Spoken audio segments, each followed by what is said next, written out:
জীবনের উপার্জনটাকে কোনো নিয়ম কানুন না থাকার কারণে আমি একজন মুসলমান, আমার আয় রোজগারের ক্ষেত্রে ইসলামের বিধান কি, আল্লাহর হুকুম কি, আমার জন্য কতটুকু দুনিয়া উপার্জনের পিছনে ব্যয় করা উচিত, এই সম্পর্কিত বিধিবিধান, শরীয়তের হুকুম আহকাম না জানার কারণে, না মানার কারণে সারা দিনের ব্যস্ততার পরেও কিস্তি শোধ হয় না। এত রোজগারের জন্য এত চেষ্টা, এত ফিকির, এত দিবানিশির মেহনত, বিনিময়ে অভাব যায়, পেরেশানি শেষ হয়, আল্লাহর ইবাদতের সুযোগ মিলে না, আবার চাহিদাও পূরণ হয়। কি লাভ হইল? বন্দিগিও করলাম না, আবার চাহিদাও কি হইল না, পূরণ হইল না, তো লাভ কি হইল? দুনিয়াও তো হইল না। হাদিসে কুদসির মধ্যে আছে, আল্লাহ তাআলা বলেন, আমার যে বান্দা আমার বন্দিগি করবে না, আমার ইবাদতের জন্য সময় দেবে না, আমি আল্লাহ তাআলা তাকে দুইটা শাস্তি দেব দুনিয়াতে। ওয়া ইল্লাম তাফআল, আল্লাহ বলেন, বান্দা যদি আমার ইবাদতের জন্য সময় না দাও, ইবাদত যদি না করো, আখিরাতের শাস্তি তো আছেই, দুনিয়াতেও দুইটা শাস্তি। একটা হলো মালা তুই ইয়াদাকা শুগলান, তোমার হাত,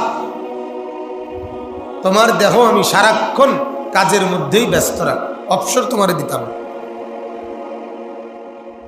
এটাও একটা তোমার উপরে আযাব, শাস্তি। এটা অনেক বড় আযাব, কোনো সুযোগ নেই, অবসর নেই, সারাক্ষণ শুধু এই দুনিয়া রোজগারের পেরেশানি।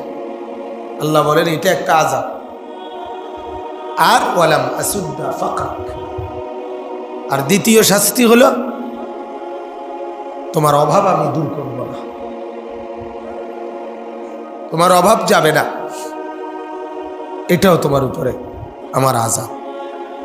এত চেষ্টা করো, এত ভাবে কামাই রোজগারের জন্য ফিকির, 60টা দোকান দিছে, 2টা বিল্ডিং করছে, 60টা কোম্পানির থেকে কিস্তি লইছে, কত কিছু করতেছে, 3টা ছেলের বিদেশ পাঠাইছে, নাতি নাতনি সব এগুলোরও কামে লাগাই দিছে, বেড়ি যা আছে এগুলোরও কামে লাগাই দিছে, পুরা ফ্যামিলিরে টাকা রোজগারের জন্য কামে লাগাই দিছে। কিন্তু অভাব যায়, অভাব শেষ হয়। এমন কেন? আল্লাহ তাআলা বলেন এটা আমার আযাব, এটা আমার শাস্তি। ওই যে আমার বন্দিগি করো না, আমার নির্দেশনা মানো না, তাইলে আমাদের উপার্জন, আমাদের রোজগার, কামাই, এর মধ্যে ইসলামের বিধিনিষেধ আছে, নিয়ম কানুন আছে, আইন আছে। এটা মানা দুনিয়ার শান্তি স্বস্তি এটার জন্য জরুরি, এটার জন্য জরুরি, নয়তো শান্তি নাই। আল্লাহর থেকে আলাদা হয়ে কেউ শান্তিতে নেই, কেউ শান্তিতে নেই।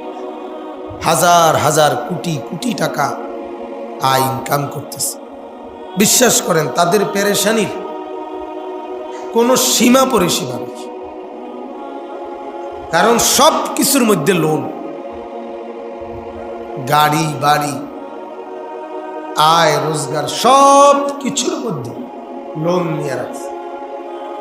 এই লোনের জাতা কলে আর ঘুম নাই নিদ নেই, ঘুম নাই নিদ, অহরহ ঠকায়, কখনো শ্রমিককে ঠকায়, কখনো ব্যাংককে ঠকায়, কখনো সরকারকে ঠকায়। মানে ফিকিরে হলো এটা, কেমনে কারে ফাঁকি দাও, ধান্দাই এটা।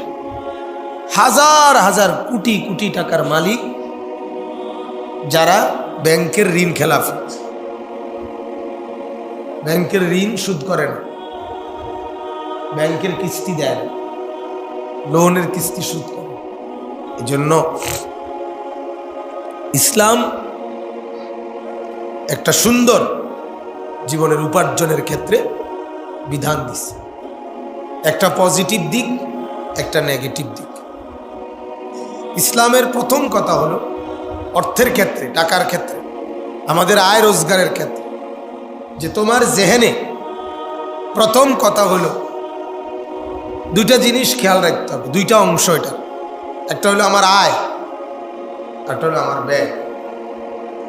আল্লাহ তাআলা আল্লাহ নবীর মাধ্যমে এটা আগেই বলে রাখছে আমাদেরকে যে হাসরের দিন আমি আল্লাহ তোমার প্রত্যেকটা টাকার ব্যাপারে, সম্পদের ব্যাপারে, প্রতিটা উপার্জনের ব্যাপারে আমি আল্লাহ তাআলা জিজ্ঞেস করব দুইটা জিনিস, মিন আইনা ইকতাসাবা ওয়া ফীমা আনফাকা। উপার্জন করেছো কোত্থেকে, কিভাবে, আয় হলো কিভাবে সেটা বলো, এবং ব্যয় হলো কোথায়। আল্লাহ পাক রব্বুল আলামিনের কাছে উভয়টা বলতে হবে। প্রতিটা টাকা আয় কিভাবে, ব্যয় কোথায়।